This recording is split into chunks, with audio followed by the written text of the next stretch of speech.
Olá a todos, eu sou o Dr. Paulo Roberto Hernandes, eu sou médico supervisor de emergência clínica no Hospital das Clínicas e sou especialista em endocrinologia. Meu assunto são os distúrbios hidroeletrolíticos e ácidos básicos. Os distúrbios eletrolíticos são muito frequentes na prática clínica e são causas importantes de distúrbios na emergência. Nós vemos com frequência quadros de hiponatremia, hipernatremia, distúrbios de potássio, de cálcio e distúrbios ácido básicos de grande gravidade. O que é importante na prática clínica é, diante do distúrbio eletrolítico, fazer a avaliação clínica do paciente. Quando eu avalio a volemia do paciente, quando eu respondo à pergunta se o paciente tem muita água no corpo, pouca água no corpo, água normal, isso vai me ajudar muito no diferencial da hiponatremia. Como assim? Se eu tiver um paciente com déficit de água, eu vou entrar no grupo das perdas, como vômito, diarreia. Um paciente edemaciado, com muita água, eu vou entrar no grupo da ICC, da insuficiência renal, da síndrome nefrótica, da hepatopatia. O paciente que tem o status de água normal, através do exame clínico, eu vou ter o grande paradigma na síndrome de secreção inapropriada do ADH. Então, é fundamental a avaliação da volemia no diferencial de hiponatremia.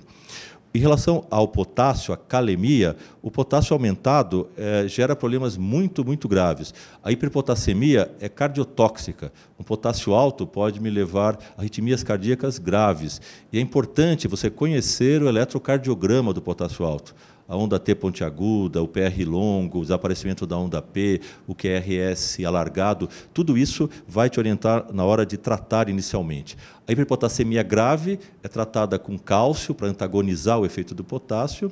Em seguida, o uso de insulina ou bicarbonato ou fenoterol para fazer a migração do potássio para o intracelular. Os sintomas da hiponatremia, é outro alerta importante, os sintomas da hiponatremia, eles são eminentemente neurológicos. Há uma fase inicial um pouco inespecífica de anorexia, cãibras, mas o grande problema da hiponatremia é que a hipotonicidade que é gerada pela hiponatremia leva à migração de água para o intracelular. Isso em nível de sistema nervoso central, dando edema de cérebro, com quadros que podem surgir abruptamente, com convulsão, depressão respiratória, quadros muito graves. Em relação ao equilíbrio ácido básico, qual é o cerne da nossa avaliação? É a gasometria. Interpretar uma gasometria, há uma parte matemática, né? Você precisa conhecer essas equações, saber os níveis normais, mas os três parâmetros fundamentais, o pH, o PCO2 e o bicarbonato, são de fácil interpretação. E as causas das acidoses metabólicas, por exemplo, que é um distúrbio mais nobre, você vai se beneficiar fazendo o cálculo do anion gap, tendo sódio, cloro, bicarbonato. Você vai ter, por exemplo, acidoses metabólicas com anion gap alto, como a cetoacidose, e acidoses metabólicas com anion gap normal, como a acidose tubular renal.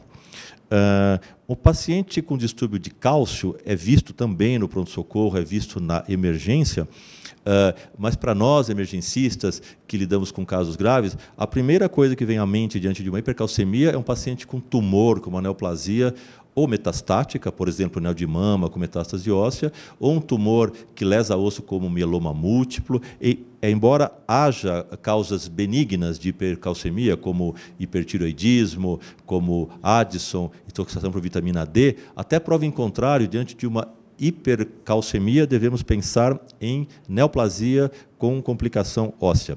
Os achados clínicos são inespecíficos, mas quando presentes, clássicos.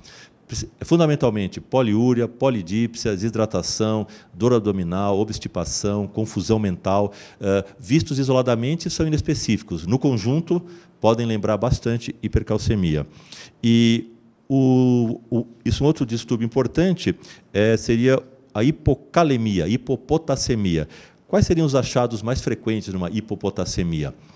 Numa hipotassemia leve, nada, seria assintomática. Uma hipotassemia moderada, podemos começar a ter cãibras, fraqueza muscular. Nos quadros graves, geralmente potássio abaixo de 2 mEq por litro, podemos ter um quadro gravíssimo de fraqueza muscular que evolui para tetraplegia flácida, ilho paralítico, rabdomiólise com mioglobinura e insuficiência renal, aumento de enzimas musculares.